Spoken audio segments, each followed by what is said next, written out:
आप सभी का मैं स्वागत करता हूं UP academy for civil services में। उत्तर प्रदेश पीसीएस और यूपीएससी के लिए मैं आपको पढ़ा रहा था इंडियन पॉलिटी, तो 75% सिलेबस उसका ऑलरेडी कवर हो चुका है।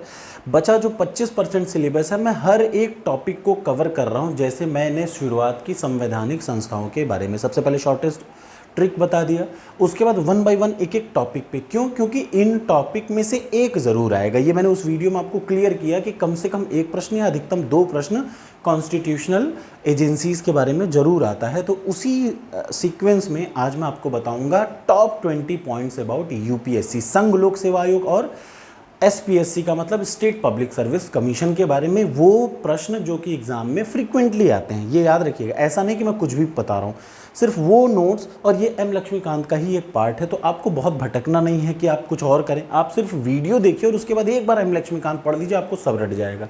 इसकी प्रिंट मैं आपको टेलीग्राम पे भी दे देता हूँ, टॉपर्स कोड पे भी डालता हूँ, दोनों जगह से आप लोग देख सकते हैं। टॉपर्स कोड एक वेबसाइट है, प्लस टॉपर्स कोड एक एंड्रॉयड एप्लीकेशन है, जहाँ से आप टेस्ट सीरीज लगा सकते हैं। चलिए शुरुआत करते हैं आज की इस वीडियो से यूपीएससी के बारे में। तो संविधान के भाग 14वें में जिक्र किया गया है संघ लोक सेवा आयोग और राज्य लोक सेवा आयोग के बारे में, और इसके आर्टिकल भी फिक्स हैं कि संघ लोक सेवा आयोग और राज्य लोक सेवा आयोग के बारे में 315 से 323 तक। याद रखिए, संविधान के भाग 14वें में 315 आर्टिकल से 323 तक बहुत ब्रीफ रूप में, बहुत अच्छे तरीके से बताया गया है संघ लोक सेवा आयोग और राज्य सेवा आयोग की शक्तियों के बारे में और हर चीज़ के बारे में। ये राज्य लोक सेवा आयोग और संघ लोक सेवा आयोग दोनों एक कॉन्स्टिट्यूशनल बॉडीज़ हैं। कैसी हैं? केंद्रीय एजेंसी है और एक स्वतंत्र संवैधानिक संस्था है। ये प्रश्न 3 बार आया है, इसीलिए याद रखिएगा। ये दूसरा पॉइंट। पहला पॉइंट, भाग 14 में पब्लिक सर्विस कमीशन के बारे में जिक्र किया है। अब आप मुझसे पूछेंगे सर यूपीएससी की स्टेट पीएससी, दोनों का जिक्र सेम अनुच्छेद 315 से 23 तक सेंट्रल के लिए भी है, स्टेट के लिए भी है। क्योंकि भारत में क्या है, कहीं लिखा नहीं गया है, लेकिन भारत एक फेडरल है, जहाँ पे जैसी स्टेट, जैसी सरकार का कार्यकाल, जैसे सरकार का एक स्ट्रक्चर सेंट्रल में है, ठीक वैसा ही स्टेट में होता है। तो आर्टिकल 315 से 323 तक भाग 14 में है। किसकी बारी, किसकी बातचीत की गई है? संघ लोक सेवा आयोग की और राज्य लोक सेवा आयोग की। अब संघ लोक सेवा आयोग में एक चेयरमैन होता है, बचे और क्या होते हैं? उसके सदस्य होते हैं। सभी की नियुक्ति भारत का राष्ट्रपति करता है। अब आप मुझसे ये पूछेंगे कि इसकी संख्या कितनी है, तो आमतौर पे चेयरमैन को मिला के इसकी संख्या 9 तक होती है। कितनी होती है? 9 तक होती है, ठीक है। अब यहाँ ज़रूरी बात है, कौन इनकी नियुक्ति करता है? तो याद रखिए, इन सभी की, मतलब चेयरमैन की भी और उसके सभी सदस्यों की नियुक्ति करता है भारत का राष्ट्रपति। एक और बात, जितनी भी इनकी कंडीशन होती हैं, मतलब नौकरी की जो भी शर्तें हैं, जो भी चीज़ें हैं, वो सब कौन डिसाइड करता है? राष्ट्रपति किया है, राष्ट्रपति करता है, ठीक। अब इनके बारे में कि भैया क्या होना चाहिए आयोग की सदस्यता के लिए, ध्यान से सुनिए, आयोग का सदस्य बनने के लिए आपकी योग्यता क्या होनी चाहिए, ये संविधान ने नहीं बताया। लेकिन संविधान में ये बता दिया कि आयोग के आधे सदस्य, मतलब आधे सदस्य, जितनी भी आयोग की सदस्य संख्या है, उसके आधे सदस्य कम से कम 10 साल तक, याद रखिए, ऐसे होने चाहिए जो भारत सरकार या किसी राज्य सरकार में 10 साल काम किए हों। याद रखिएगा, मतलब आयोग के, अब याद रखिए, चाहे संघ हो चाहे राज्य हो, दोनों लोक सेवा आयोग के आधे कर्मचारी या आधे सदस्य ऐसे आपको नियुक्त करने हैं जिन्होंने कम से कम 10 साल संघ लोक सेवा आयोग या फिर राज्य सरकारों में काम किया हो। अगला आ जाइए, ये तो ये है। अब आप मुझसे पूछिए सबसे ज़रूरी और मोस्ट इंपॉर्टेंट पॉइंट कि भैया यूपीएससी का काम क्या है। बहुत कन्फ्यूज़न होती है, क्योंकि एग्ज़ाम में कन्फ्यूजिंग प्रश्न ही इसी का आता है कि संघ लोक सेवा आयोग का क्या काम है यूपीएससी का। तो मैं बता दूं, यह एक केंद्रीय नियुक्ति करने वाली एजेंसी है, मतलब सेंट्रल रिक्रूटमेंट एजेंसी है। यूपीएससी का प्राइमरी काम क्या है? रिक्रूटमेंट करना। किसके लिए? ऑल इंडिया सर्विसेज के लिए। देखिए यहाँ पे लिखा भी मैंने अलग से लिख दिया है, ऑल इंडिया सर्विसेज के लिए। It is concerned with all India services recruitment. Bar bar recruitment से संबंधित होता है यूपीएससी ऑल इंडिया सर्विसेज के लिए। प्लस ग्रुप ए की सेंट्रल गवर्नमेंट की, जैसे आप देखेंगे कि तो आईएएस क्या है? All India services. आईपीएस क्या है? All India services. आईआरएस क्या है? सेंट्रल की, स्टेट की नहीं है। आईआरएस क्या है? Revenue services. वो सेंट्रल गवर्नमेंट की ग्रुप ए की पोस्ट है। इसका मतलब याद रखिए, जितनी भी ग्रुप ए ग्रुप बी की पोस्ट होती हैं सेंट्रल की, वो और ऑल इंडिया सर्विसेज का रिक्रूटमेंट करना इसका प्राइमरी काम है। किसका? संघ लोक सेवा आयोग का। इसके अलावा सरकार को इससे सलाह करना चाहिए। सरकार इससे सलाह करती है कब? कुछ मामलों पे, जैसे किसी अधिकारी का प्रमोशन करना हो या उसको निकालना हो, मतलब उस पर डिसिप्लिनरी एक्शन लेना हो, डिसिप्लिनरी एक्शन, या फिर क्या करना हो, उसका प्रमोशन करना हो, तो संघ लोक सेवा आयोग से राय ली जाती है। मतलब किसी भी ऐसे आदमी का जो कि सिविल संघ लोक सेवा आयोग के थ्रू नियुक्त होके गया है, उसका प्रमोशन करना है तो इनसे राय ली जाती है। और जब उसका क्या करना हो, मतलब उस पर कोई डिसिप्लिनरी एक्शन लेना हो तो भी इससे बात की जाती है, ठीक है ना। अब अगला, इनका कार्यकाल, चाहे अध्यक्ष हो चाहे सदस्य हो, सभी का कार्यकाल है 6 साल या 65 साल, दोनों में से जो भी पहले पड़ता है वो उतना साल मान लिया जाता है। एक और ज़रूरी बात यहाँ पे जानने वाली ये बात है कि राष्ट्रपति आयोग के चेयरमैन या सदस्य को निकाल सकता है कुछ खास परिस्थितियों में जो कि सामने है। सबसे पहला, अगर वो दिवालिया घोषित कर जाए, मतलब वो इंसॉल्वेंट घोषित कर दिया जाए, घोषित हो चुका हो कि वो दिवालिया हो, बैंकरप्ट हो चुका हो। दूसरा, अगर वो अपने कार्यकाल के दरमियान में अपने कार्यक्षेत्र से बाहर किसी से पैसा ले रहा हो तो। और तीसरा, राष्ट्रपति की राय में वह मानसिक रूप से स्वस्थ ना हो तो। याद रखिएगा 3 कंडीशन है, मतलब सदस्य को और अदर मेंबर्स को इतनी आसानी से आप नहीं निकाल सकते। इन 3 में से एक कंडीशन होती है। इसके अलावा भी एक कंडीशन होती है कि राष्ट्रपति उसको मिसबिहेवियर के आधार पर भी निकाल सकता है। लेकिन कंडीशन याद रखिएगा, पहले तो 3 कंडीशन क्लियर है। क्या? दिवालिया है तो निकल जाएगा, अगर बैंकरप्ट घोषित कर दिया गया तो निकाल सकता है राष्ट्रपति। तीसरा, राष्ट्रपति की राय में वो मानसिक रूप से स्वस्थ नहीं है तो भी निकाल सकता है। इसके अलावा एक चौथा ये है, अगर राष्ट्रपति इसको मतलब संघ लोक सेवा आयोग के सदस्य या फिर उसके चेयरमैन को एक और आधार पर निकाल सकता है, वो है मिसबिहेवियर।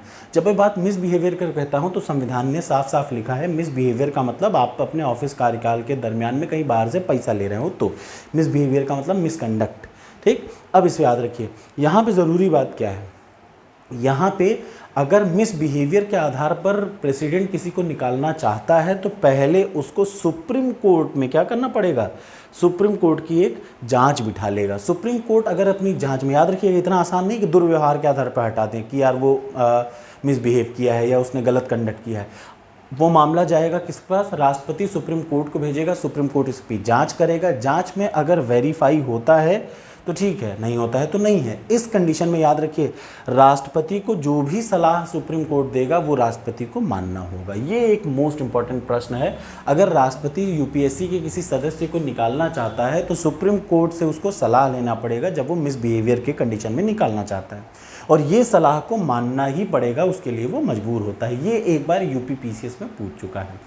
अगला, ये आगे, अगर एक बार कोई आदमी संघ लोक सेवा आयोग का चेयरमैन बन गया तो वो भारत में किसी और जगह नौकरी नहीं कर सकता। याद रखिए, रोजगार का पात्र नहीं है। अगर कोई संघ लोक सेवा आयोग का सदस्य बना है तो वो संघ लोक सेवा आयोग का क्या बन सकता है, अध्यक्ष बनने का पात्र है, बनाया जा सकता है। अच्छा, यूपीएससी का सदस्य या अध्यक्ष दोबारा कार्यकाल के लिए नियुक्त नहीं किए जा सकते, मतलब सेम बार 5-6 साल काम किए फिर 6 साल नहीं, एक बार हो गया खत्म, ठीक है। एक और चीज़ आपके लिए मैं बता दूं एक बार फिर से, वही चीज़, इसका फंक्शन क्या है, ये एग्ज़ाम कंडक्ट कराता है फॉर द अपॉइंटमेंट ऑफ, मतलब यूपीएससी का काम है ऑल इंडिया सर्विसेज के लिए, सेंट्रल सर्विसेज के लिए और सेंट्रली यूनियन टेरिटरी के लिए क्या करता है, नौकरी कंडक्ट, मतलब नौकरी का एग्ज़ाम कराता है, ठीक है। इसके अलावा भी गवर्नमेंट इससे सलाह लेती है कुछ मामलों पर, जैसे अगर किसी भी related to the method of recruitment to the civil services, किसी सिविल पोस्ट पे किसी का रिक्रूटमेंट करना हो तो सलाह लेगा, किसी का प्रमोशन हो तो सलाह लेती है। याद रखिएगा, अगर गवर्नमेंट मान लिया, एक बात और याद रखिएगा जो सबसे ज़रूरी है, मैंने क्या कहा, इसका मेन काम है रिक्रूटमेंट करना सेंट्रल के लिए और सेंट्रल के कर्मचारियों के लिए, ग्रुप ए और ग्रुप की पोस्ट के लिए। इसके अलावा इसका सलाह देना भी काम है। गवर्नमेंट को ये 3 चीज़ों पर सलाह देती है। सबसे पहले कोई भी प्रमोशन का मामला होगा तो भी सलाह देगी, किसी के खिलाफ डिसिप्लिनरी एक्शन लेना होगा तो भी सलाह देती है। कौन? गवर्नमेंट किससे सलाह लेती है? यूपीएससी से।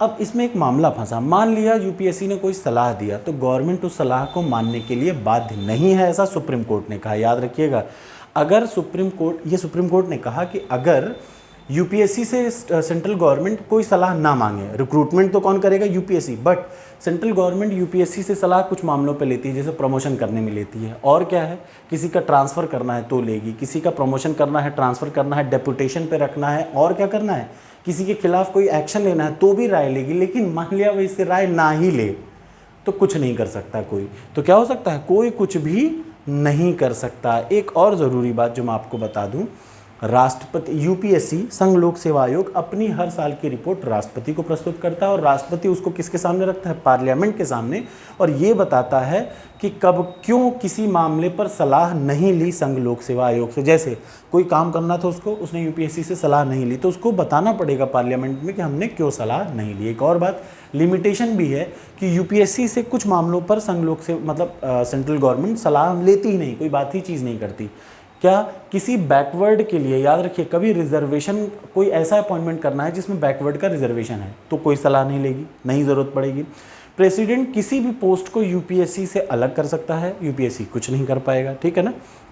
एक और बात याद रखना, सैलरी से, कैडर से इसका कोई संबंध नहीं है। सबसे ज़रूरी बात, यूपीएससी का सैलरी से या कैडर से कोई भी संबंध नहीं है। अब आ जाइए स्टेट पब्लिक सर्विस कमीशन को, ध्यान से सुनिएगा। स्टेट पब्लिक कमीशन में और सेंट्रल पब्लिक सर्विस कमीशन में दो अंतर है। पहला अंतर कि सेंट्रल का जो आदमी रिटायर होता है वो 6 साल और 65 साल होता है, लेकिन स्टेट का जो रिटायर होगा सदस्य और चेयरमैन 6 और 62 साल।